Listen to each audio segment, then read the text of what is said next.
மாவட்டத்திலிருந்து நாம் வந்திருக்கின்றோம். அத்தனை மாவட்டங்களிலும் தாமரையை மலர் செய்து நம்முடைய குடும்ப தலைவருக்கு அத்தனை திட்டங்களையும் கொடுத்துக் கொண்டிருக்கின்றார்கள். ஏழைகளுக்கு என்று ஒரு திட்டம், மகளிருக்கு என்று ஒரு திட்டம், இளைஞர்களுக்கு என்று ஒரு திட்டம் என்று கொடுத்துக் கொண்டிருக்கின்றார்கள்.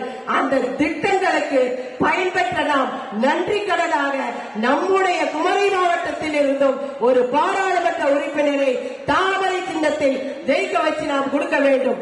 ஒரு ஆட்சியை நாம் கம்பேர் பண்ணி பார்த்தால் கடந்த கால ஆட்சி காலத்தை நாம் நோக்க வேண்டும். இங்கே உதாரணமாக குமரி மாவட்டத்தை எடுத்துக்கொண்டால் நம்முடைய பக்கத்தில் இருக்கக்கூடிய இந்த பொதுக்கூட்டம் நடக்கக்கூடிய பக்கத்தில் இருக்கக்கூடிய நரிக்குளம் பாலத்தை சீரமைத்தவர் நம்முடைய பாரதிய ஜனதா கட்சியை சார்ந்த பாராளுமன்ற உறுப்பினர். கன்னியாகுமரி மாவட்டத்தில் மிகுந்த பிரச்சனையாக இருந்த சுசீந்திரம் மேம்பாலத்தை சீரமைத்து கொடுத்தவர் நம்முடைய பாரதிய ஜனதா கட்சியை சார்ந்த ஒரு பாராளுமன்ற உறுப்பினர்.